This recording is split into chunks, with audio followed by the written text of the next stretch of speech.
الكبير قداسة البابا فرانسيس في لقاء فريد من نوعه، وهو لقاء الأديان، لقاء الأخوة والمحبة، لقاء التعايش السلمي.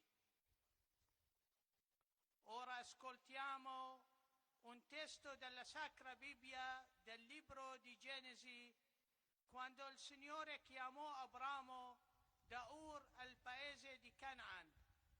Proclama il Vangelo Reverendo Padre نشأت توزة. نستمع الآن إلى نص من الكتاب المقدس سفر التكوين، عندما دعا الرب إبراهيم من أور إلى أرض كنعان. يرتل الإنجيل الأب الفاضل نشأت توزة، فليتفضل.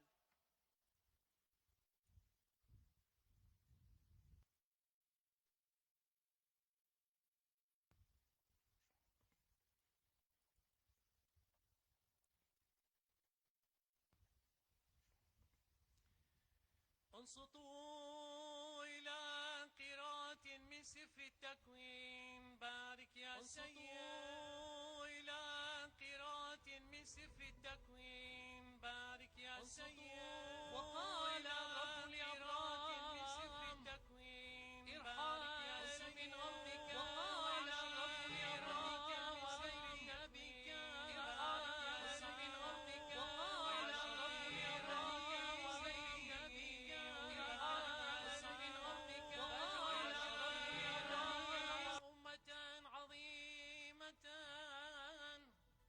وأبارك وأعظم اسمك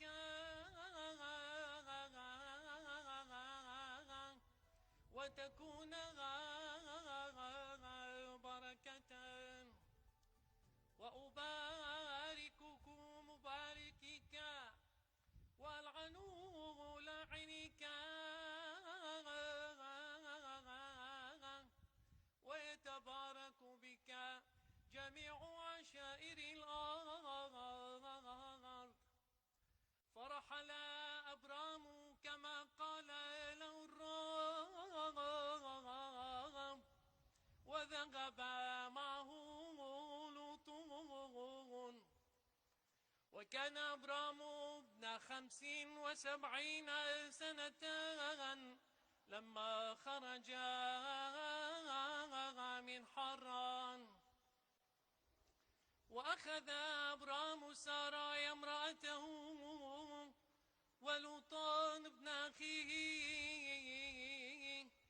وكلما كان يمتلك هو ولوطا والعبيد الذين حصل عليهم في حران. وخرجوا جميعا قاصدين أرض كنعان.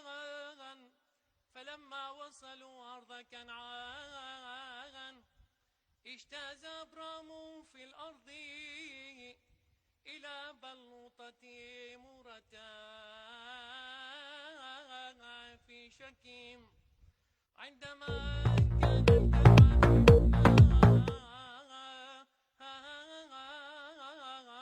في الأرض وتراءى الرب لأبرام وقال لنسلك أهب هذه الأرض. فبنى أبرام هناك مذبحا للرب الذي تراءى له. ثم انتقل من هناك إلى الجبل شرقي بيت إيلين ونصب خيمته. فكان بيت إيلي غربيا وعاي شرقيا. وبنى أبرام هناك مذبحا للرب ودعا باسم الرب والمجد لله.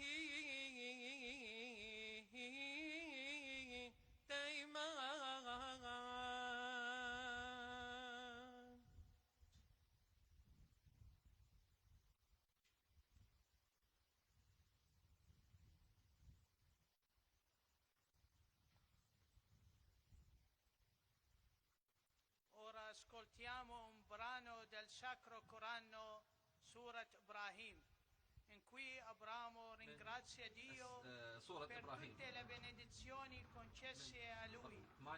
Recita questi versetti il signor أسامة حمزة ويلقيها السيد أسامة حمزة الكربلائي. نستمع إلى مقطع من القرآن الكريم سورة إبراهيم الذي يحمد الله على كل النعم التي وهبها له. يتلو هذه الآيات السيد أسامة حمزة الكربلائي، فليتفضل.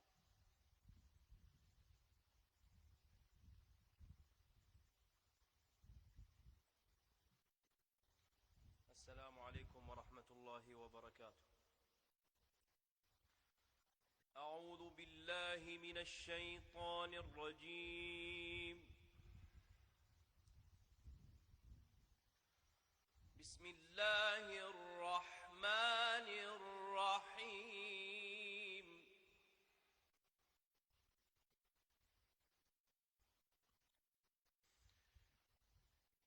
ربنا تعلم ما نخفي وما نعلن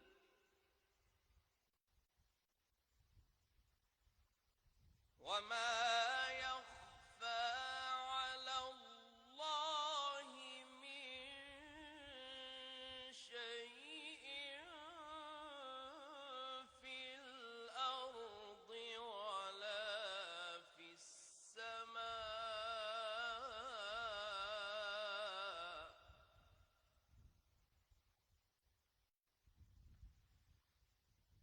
الحمد لله الذي وهب لي على الكبر إسماعيل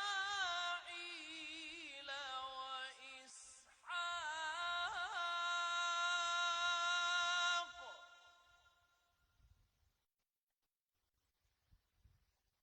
إن ربي لسميع الدعاء. رب اجعلني مقيم الصلاة ومن ذريتي. رب اجعلني مقيم الصلاة ومن ذريتي. ربنا وتقبل دعاء.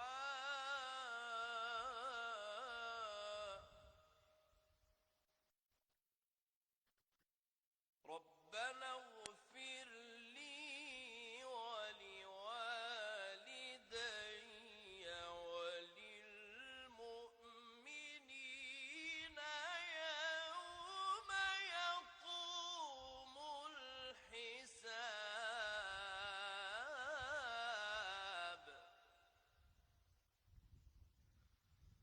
ولا تحسبن الله غافلا عما يعمل الظالمون. إنما يؤخرهم ليوم تشخص فيه الأبصار. صدق الله العلي العظيم.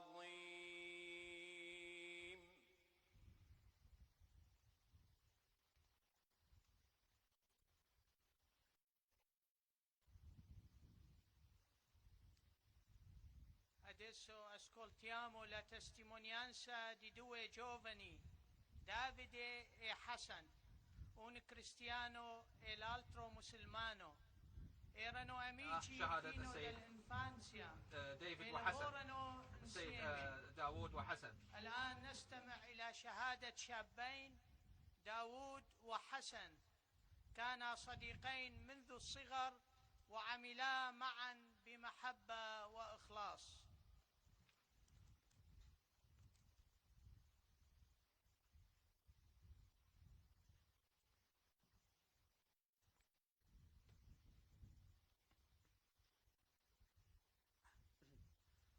قداسة الأب الأقدس، الضيوف الكرام، سيداتنا سادتنا، أنا داود آرة، مسيحي من البصرة، ولدت في هذه المدينة سنة 2002.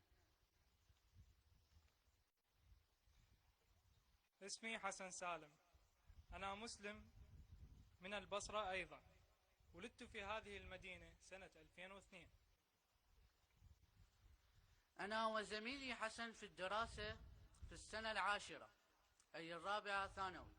نحن صديقان نزور الواحد تلو الآخر باستمرارية منذ 8 سنوات، نلعب معا وندرس معا، لأننا في حاجة للنقود كي نسدد مصاريف الدراسة. فقد اتفقنا على البدء بمشروع صغير كعمل جزئي.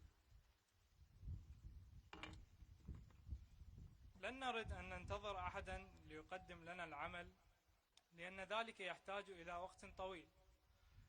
لذلك في سنة 2020 استندنا مبلغا قدره 2,000,000 دينار، أي 1650 دولار، كي نستأجر محلا صغيرا في مركز البصرة لبيع الملابس. لقد لقينا تشجيع من عائلتنا والأصدقاء وجاءوا ليشتروا من عندنا. نحن سعداء بهذا المشروع الصغير ونسدد الدين تدريجيا، ونحن نعمل بشكل لا يؤثر على دراستنا، ونعمل وقاية من خطر فيروس كورونا. لدينا طموح لإكمال دراستنا الجامعية، فإننا نريد أن ندرس في مجال الإعلام، وهو في مجال الفنون الجميلة. على الرغم من أن داود وأنا من دينين مختلفين، لكن تظهر قصتنا أنه بالإمكان أن نعمل معا ونكون أصدقاء. نرغب أن أعداد أكبر من العراقيين يعملون نفس الخبرة. لا نريد حربا ولا عنفا ولا كراهية، بل أن يكون كل العراقيين أصدقاء. شكرا يا أيها الأب الأقدس كثيرا لدعوتنا كي نقدم هذه الخبرة، ونصلي لأجلكم والعراق والعالم. صلي لأجل السلام في العراق كي يدوم العيش المشترك، ونشكركم جميعا.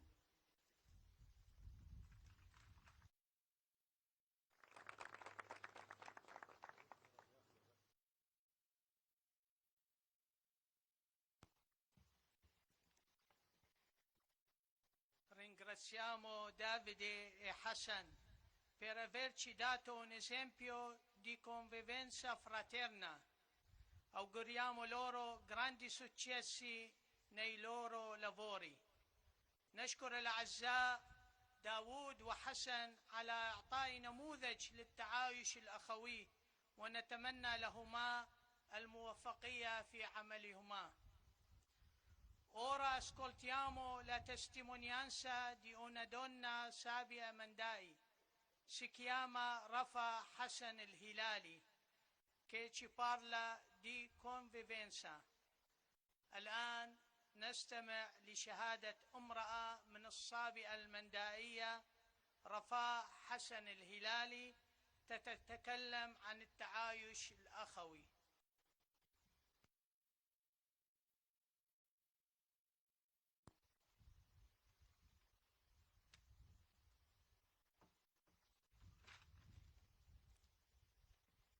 أهي أهواث يشفيري شلام الله وياكم. Your Holiness, I'm honored to stand before you in front of the Kurat of Ur and the house of Abraham.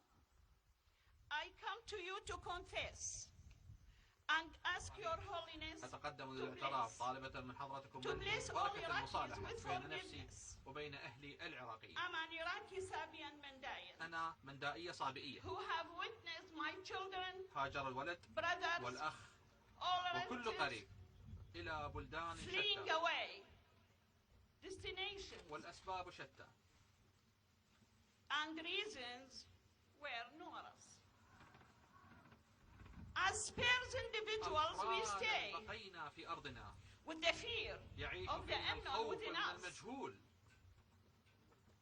We too got ready our passport. لملمنا الحقائب وجهزنا جوازات But السفر لنهجر الوطن. our neighbor's لكن kindness was وقبل generous, الرحيل نظر We إلينا love them. جيراننا فهم يحبونا and they love us. ونحبهم.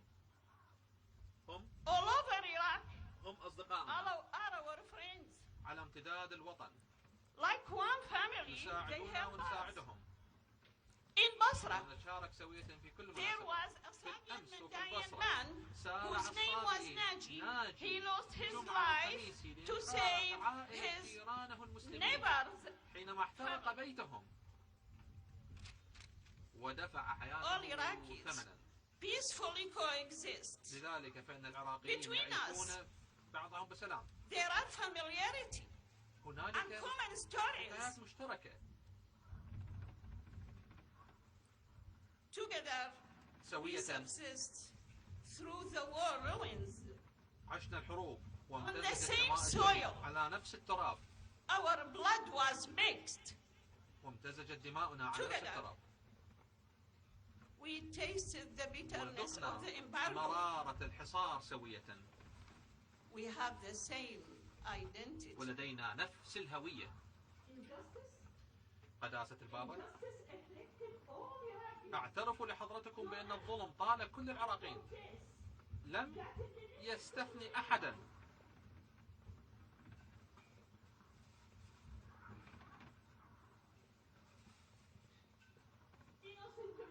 ودما بريئا سال منا جميعا نحن العراقيون. الإرهاب انتهك كرامتنا جميعا. زد على ذلك إهمال بعض الدول لنا ووقوفها متفرجة على جراحنا وتصنيف جوازنا دون ما نستحق. زيارة قداستكم للعراق تعني أن إنسان الرافدين لا يزال محترما وذو قيمة. زيارتكم تعني انتصارا للفضيلة وهي تكريم لنا كعراقيين. أعادت فينا إحساسنا بكرامتنا. طوبى لصانعي السلام، طوبى لمن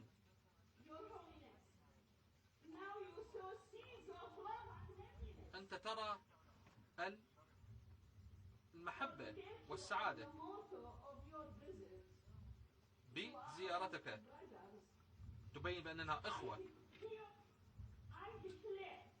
هنا أقول أعلن أمامكم بأني سأبقى على أرض أجدادي وهذا قراري وسأدفن قرب أبي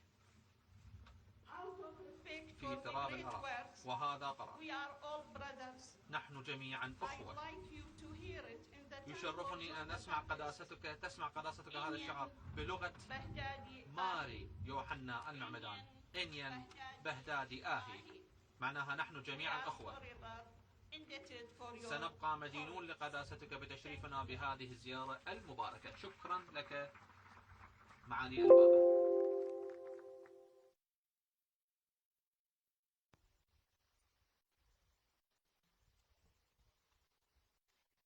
Grazie signora Rafa per il bel attaccamento alla sua patria e per come vive la carità verso gli altri. نشكر السيدة رفاه على التمسك بأرض الآباء والأجداد وعيش المحبة مع الآخرين. Ora ascoltiamo la testimonianza di un musulmano di Ur, Ali Sghair Thijil, che ci racconta la sua esperienza di 15 anni. الآن نستمع لشهادة رجل مسلم من أور، السيد علي صغير ثجيل، يتكلم عن خبرته خلال 15 عاما. فليتفضل.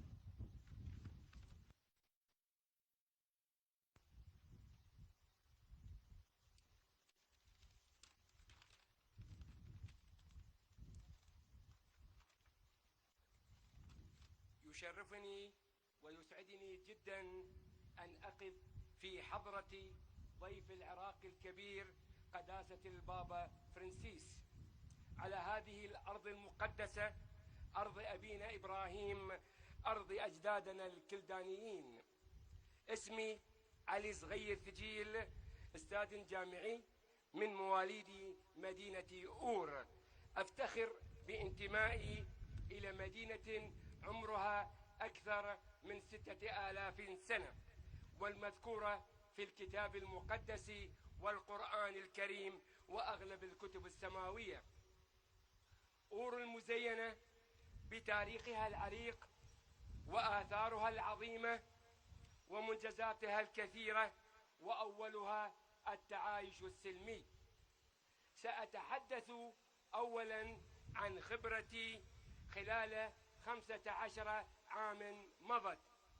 كنت أشجع الآخرين على زيارة مدينة أور، وفي بداية خبرتي التقيت بالأبي عماد في كنيسة البصرة الكلدانية الذي دعم الفكرة، وكانت أول مجموعة حج مكونة من 30 شخصا تزور أور. ومنذ تولي سيادة المطران حبيب النوفلي رئاسة أسقفية البصرة استمر التعاون بشكل أوسع، حيث شمل كنيسة أم الأحزان بمحافظة ميسان العمارة، إضافة إلى تشكيل منظمات محلية لهذا الغرض. نقطة التحول كانت اللقاء مع الكاردينال مارا لويس رفائيل ساكو بطريرك بابل للكلدان في العراق والعالم، الذي حث معاونيه والكهنة لمرافقة رحلات الحج المنظمة إلى مدينة أور. كل هذه الجهود ساهمت بوصول رحلات حج متعاقبة وإقامة القداديس والصلوات في هذه المدينة التاريخية. ويجدر أن نذكر بأن الكنيسة في العراق تعامل كل العراقيين على حد سواء، بغض النظر عن انتماءاتهم وقومياتهم، خاصة في الأزمات التي تعرضنا لها، إذ كانت سباقة في تقديم المساعدات للمحتاجين وإرسال المعونات بالتعاون مع منظمة كاريتاس العراق، فوصلت إلى الشبايش والفهود والشطرة والغراف، بالإضافة إلى قضاء الناصرية. أتذكر عندما رافق سيادة المطران شليمون وردوني وفدا من الفاتيكان في عام 2013 بقيادة المنسيريو لابيريو أنترياتا، الذي أقام قداسا هناك، كان متأثرا لأن زيارته لمدينة أور الأثرية تزامنت مع زيارة المسلمين بمناسبة الأربعينية للإمام الحسين عليه السلام في كربلاء، بأن هذا الحدث كهذا يبعث رسالة إلى العالم أجمع بأننا شعب واحد. ولا أنسى دور إخوتنا الصابئة المندائيين السباقين في استقبال الحجاج والمشاركة، فأكدوا بذلك حضور الطيف العراقي الذي يوحده الإيمان في هذه الأرض المباركة. ختاما أشكر الله الذي حقق حلمي بزيارة قداستكم لمدينة المحبوبة أور، ولا أملك للتعبير عن مشاعري سوى هذه الدموع، ونعدكم أن نستمر بالعمل والصلاة للسلام والأمان والأخوة والتعايش في مدينة العلم والعلماء، مدينة الإيمان، مدينة أور.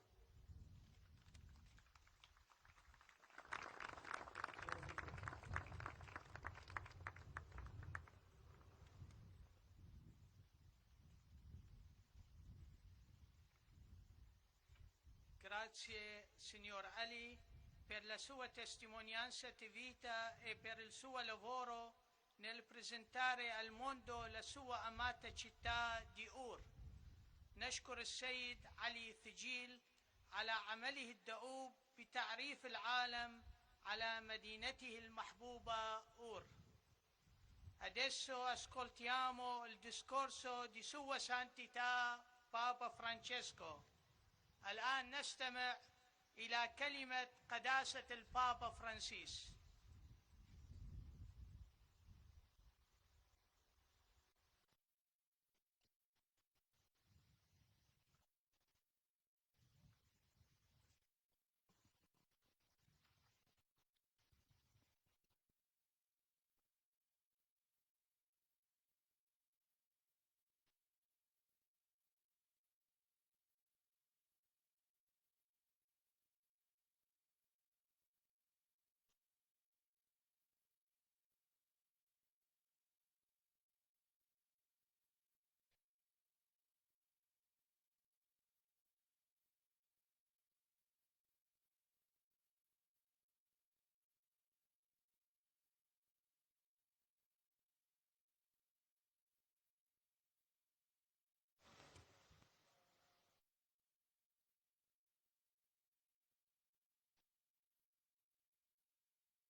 All'origine, alle sorgenti dell'opera di Dio, alla nascita delle nostre religioni.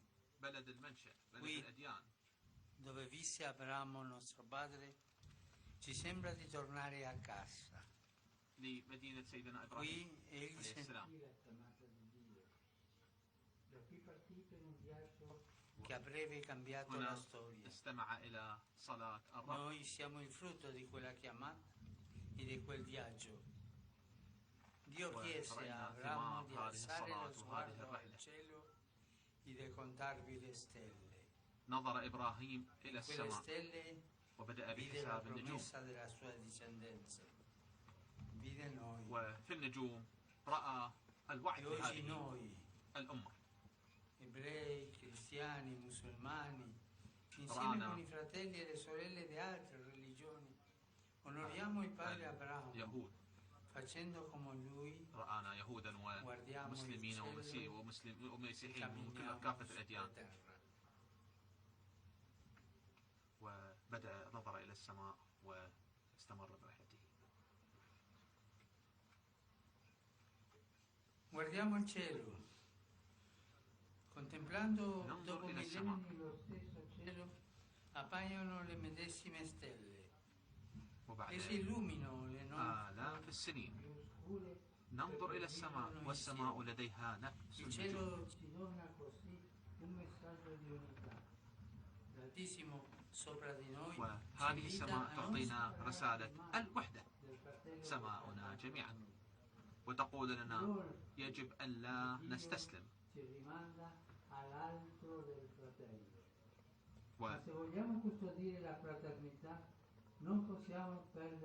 هذا يعزز إخوتنا.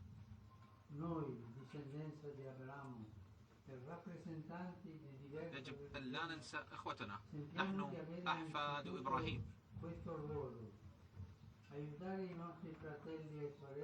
نحن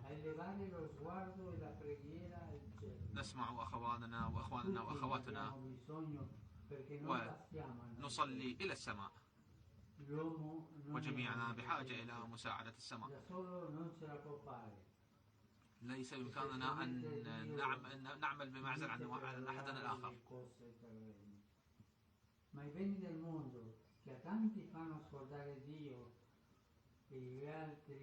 يجب نحن من يعمر الأرض، نحن من يعمل على هذه الأرض.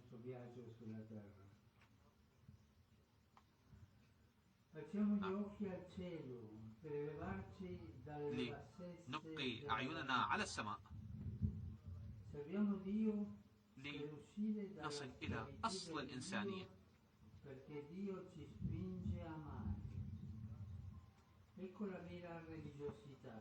لأن هذا ما يدفعنا ويعطينا الحب.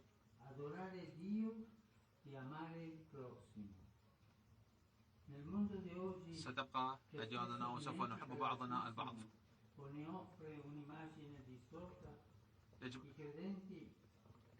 أن لا ننسى أن هنالك صور قد شوهت. يجب أن لا ننسى النوايا الحسنة الخالدة لدى الإنسان. رسالات السلام والأخوة من هذا المكان، من هذا المكان أتى الإيمان. هنا بدأ الإيمان، هنا بدأ التوحيد. أرض أبينا إبراهيم.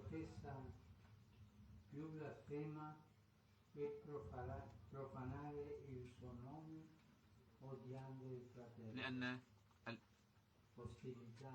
الإيمان أعمق ويجلبنا سوية. الإرهاب والعنف لا تأتي من الدين.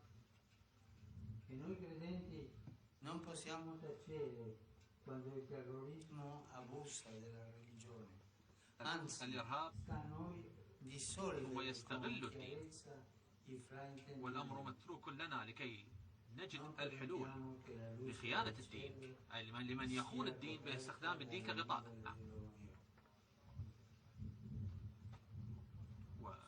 ولن يتغطى ضياء السماء بالغيوم. هذا البلد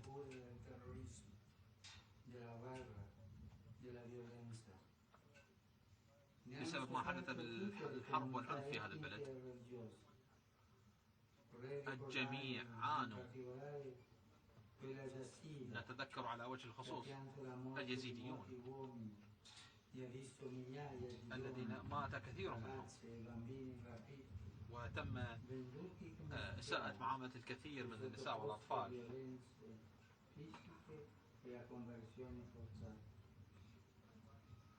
كان هنالك عنف جسدي وجسماني ضدهم ومادي ضدهم.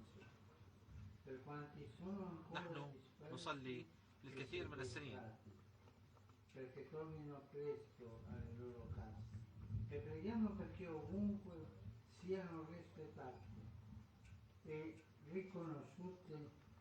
يجب علينا أن نصلي دائما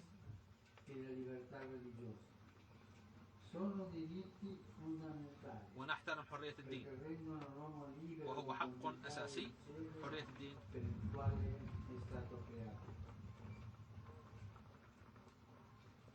ومنحه الله الإنسان. الإرهاب عندما هاجم الإرهاب هذا البلد هاجم جزء من التاريخ، كنائس وغيرها. ولكن في هذه الفترة المظلمة أشرقت النجوم.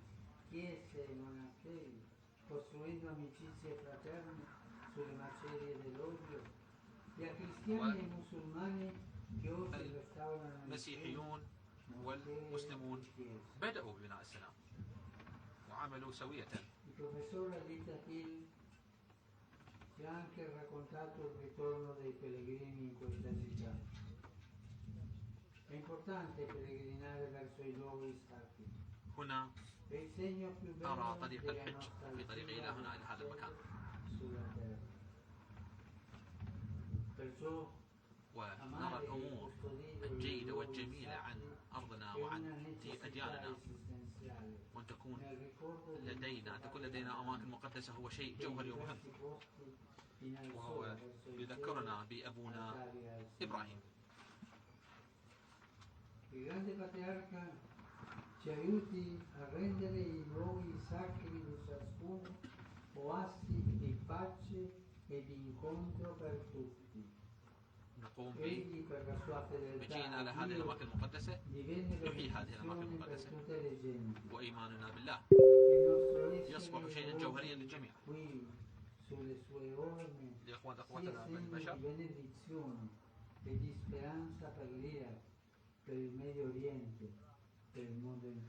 إيماننا سوف يعطي الهوب للعراق والشرق الأوسط.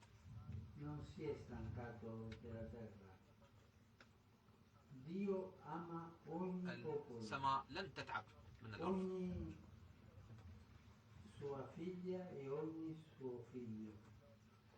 كل ابن لن يتعب من النظر إلى السماء، وهي نفسها في جميع الأوقات، وهي نفس السماء التي نظر إليها أبونا إبراهيم.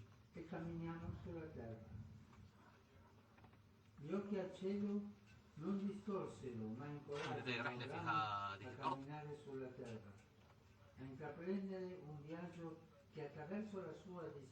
عندما ننظر إلى السماء لن نشعر بالخوف، وإنما سنتشجع.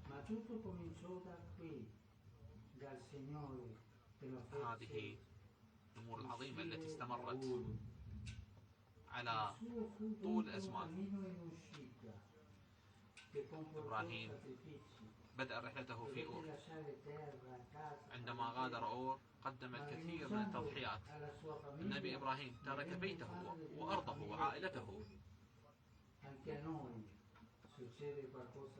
ولكنه أصبح أبا لجميع الأديان.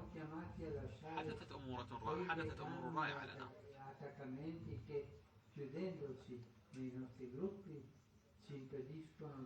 الإيمان أجبره على ترك أمور كان متعلقا بها، ولكنه حصل على حب إخوته الآخرين. يجب أن نخرج من أنفسنا وأن نتطلع إلى ما هو أبعد من ذلك.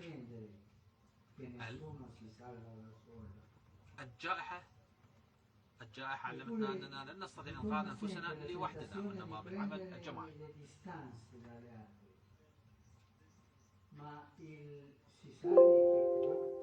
هنا التباعد من أحدنا الآخر.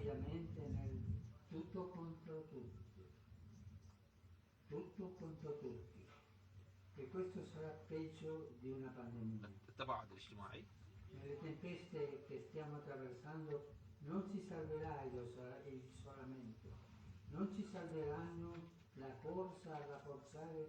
مرة أخرى ليس يمكننا أن ننقذ نفسنا فقط،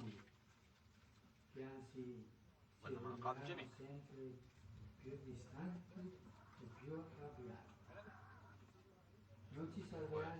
شيئا فشيئا سنصبح محتاجين أكثر، عصبيين أكثر، ومتباعدين أكثر.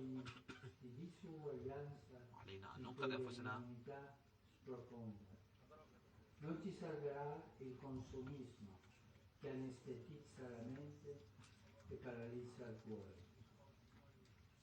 الحس الاستهلاكي أننا متأثرين فقط بالأمور المادية لن ينقذنا لوحده. يجب أن ننظر إلى السماء وهو طريق آخر.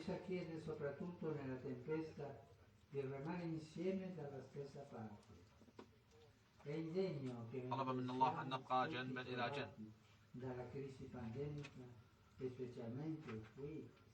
بعد ما رأيناه من أزمات وجائحة وجميع الصراعات التي رأيناها،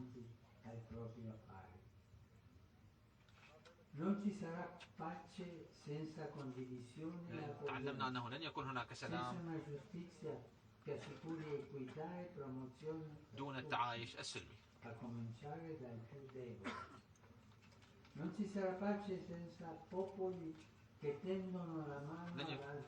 لن هناك سلام دون ناس الذين يساعدون بعضهم البعض.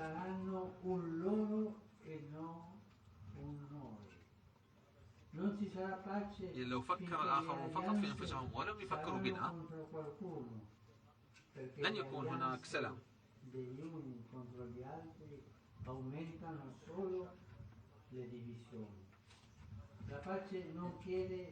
لأن تحالف البعض ضد البعض سوف فقط يزيد الفرقة، ولكن السلام سوف يجمعنا سويا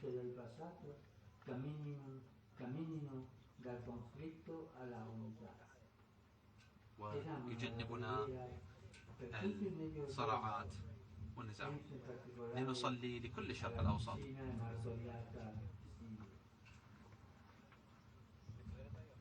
ونصلي لجميع أخوتنا في سوريا. بطريرك الأركان سوف يخبرنا قصة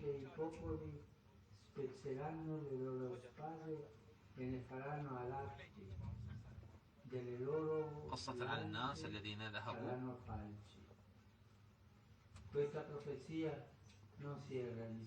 هذه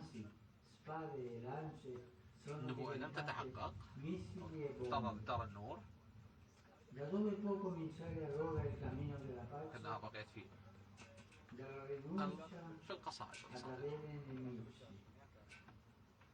Chi ha il coraggio di guardare le stelle, chi crede in Dio, non ha nemici da combattere, ha un solo nemico da affrontare che sta alla شجاعة porta del الإنسان cuore, للرؤية إلى e السماء، busca لأن per الله entrare. ليس له أعداء، الله ليس له فقط أصدقاء. Mentre alcuni cercano di avere nemici più che di essere amici, mentre tanti cercano il proprio بعض الناس ultimo a discapito di يرون altri. إلى يتوقعون أن لديهم أعداء، ولكن الآخرين يبحثون عن منفعة السير في طريق الله وصراط الله سبحانه وتعالى. لا يمكن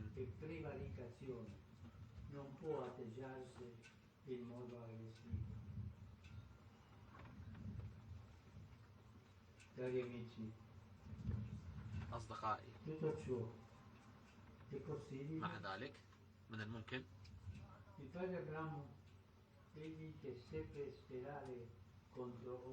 أن أبانا إبراهيم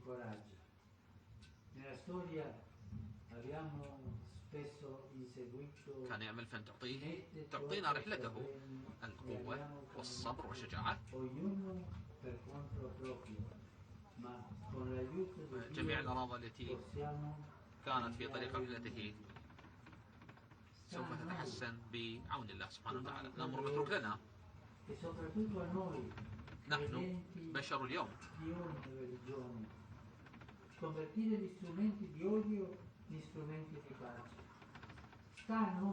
لتغيير منطوق أو مفهوم الكره إلى الحب والكراهية. الحب هنا تأتي قوة شعوب الأمم لتساعدنا في هذا الصدد. الأمر متروك لنا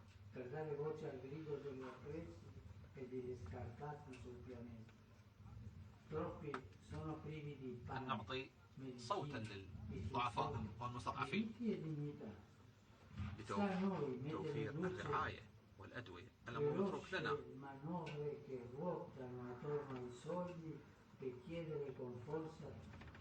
لجلب الضياء وتغيير الرحلة.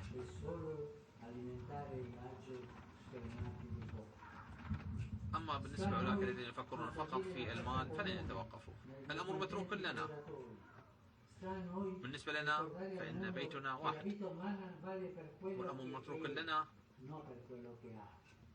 أن نجعل من الحياة الإنسانية لها قيمة أكثر، لأنها في الفعل لها قيمة أكثر.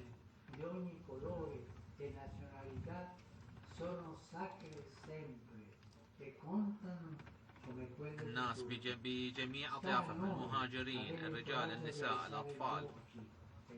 الأمر متروك لنا لكي تكون لدينا الشجاعة لنرفع عيوننا إلى السماء وننظر إلى النجوم.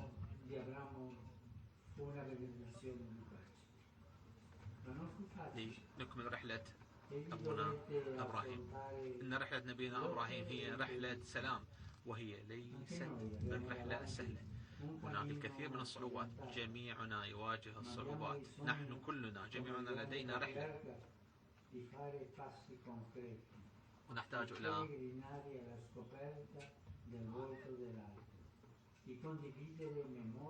أن نصلي وأن نرى بعضنا بعضا وأن نساعد بعضنا بعضا، لأن لدينا تاريخ مشترك وتجارب مشتركة في العيش السلمي أو التعايش السلمي. أنا تأثرت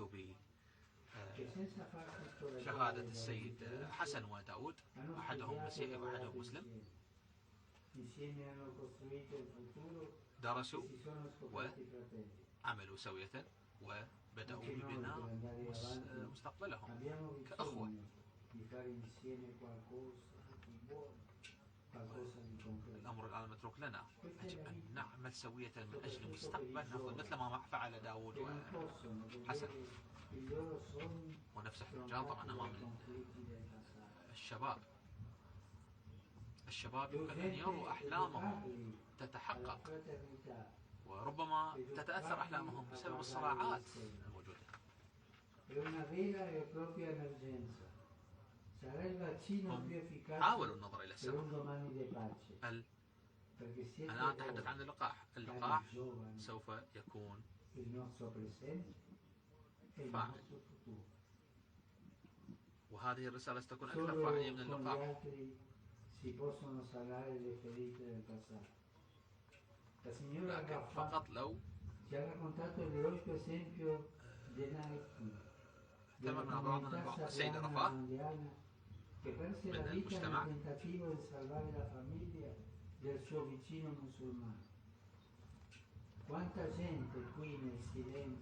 وهي من أقلية التي ضحت بحياتها من أجل، يعني قدمت كثير من التضحيات في حياتها من أجل الآخرين. رفاه أخبرتنا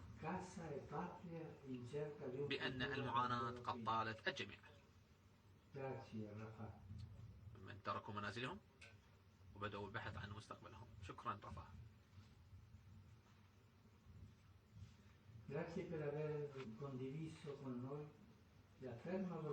شكرا لمشاركتنا، رغبتك في البقاء هنا في أرض آبائك وأجدادك.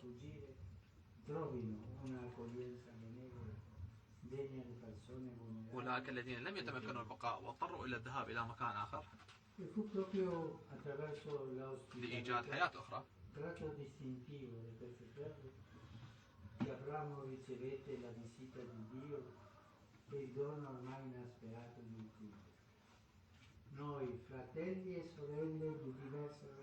نحن الأخوة والأخوات من جميع ومختلف الأديان، نحن هنا في بيت واحد ونعمل سوية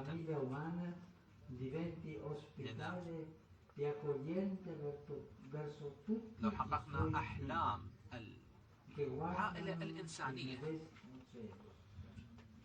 سوف نكون سوية، وسوف ننظر إلى السماء سوية، ونستمر بالرحلة التي بدأها سيدنا إبراهيم.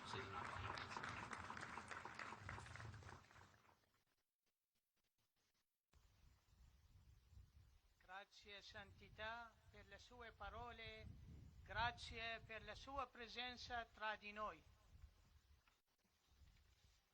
Adesso preghiamo la preghiera di figli di Abramo, la recita in arabo Padre Amir.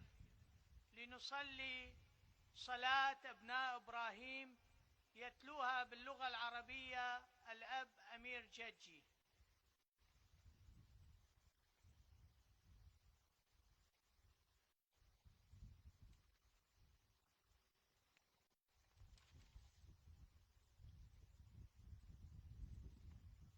أيها الإله القدير، يا خالقنا ويا محب البشر وكل ما صنعت يداك، نحن أبناؤك إبراهيم المنتمين إلى اليهودية والمسيحية والصابئة المندائية والأيزيدية والإسلام، مع كافة المؤمنين وجميع أصحاب النوايا الحسنة. نشكرك لأنك أعطيتنا إبراهيم ابن هذه الأرض النبيلة والعزيزة أبا مشتركا في الإيمان. نشكرك لأنه مثال الرجل المؤمن الذي أطاعك حتى النهاية، فترك عائلته وقبيلته ووطنه لكي يذهب إلى أرض لا يعرفها. نشكرك أيضا على المثال الذي قدمه لنا أبونا المشترك في الشجاعة والثبات وقوة النفس وكرم الضيافة. نشكرك بصورة خاصة لإيمانه البطولي الذي أظهره باستعداده للتضحية بابنه طاعة لأمرك.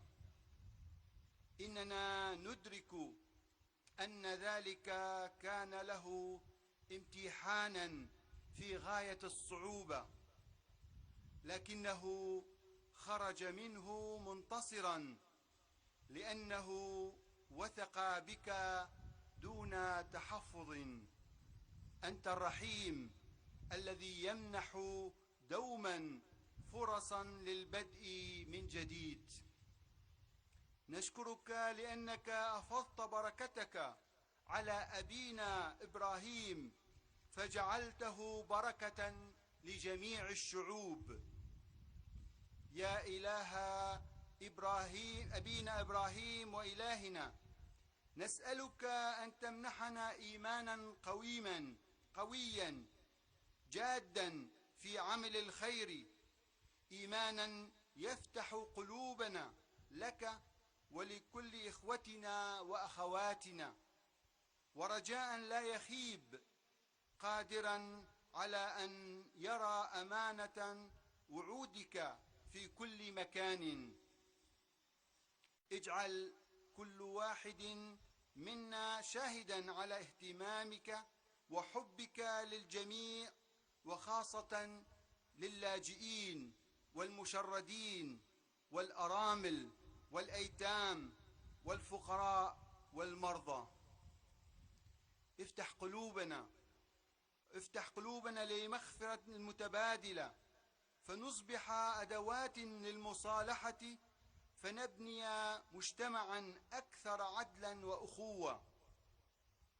اقبل جميع الموتى في دار الأبدية، دار السلام والنور، وخاصة ضحايا العنف والإرهاب. اعضد السلطات المدنية في البحث عن المخطوفين والعثور عليهم، وفي حماية النساء والأطفال بصورة خاصة. ساعدنا أن نعتني بالأرض، بيتنا المشترك الذي وهبته بجودك وصلاحك لنا جميعا. أيدنا في إعادة بناء هذه البلاد، وامنحنا القوة اللازمة لمساعدة الذين اضطروا إلى مغادرة بيوتهم وأرضهم، للعودة بأمان وكرامة لبدء حياة جديدة مطمئنة ومزدهرة. آمين.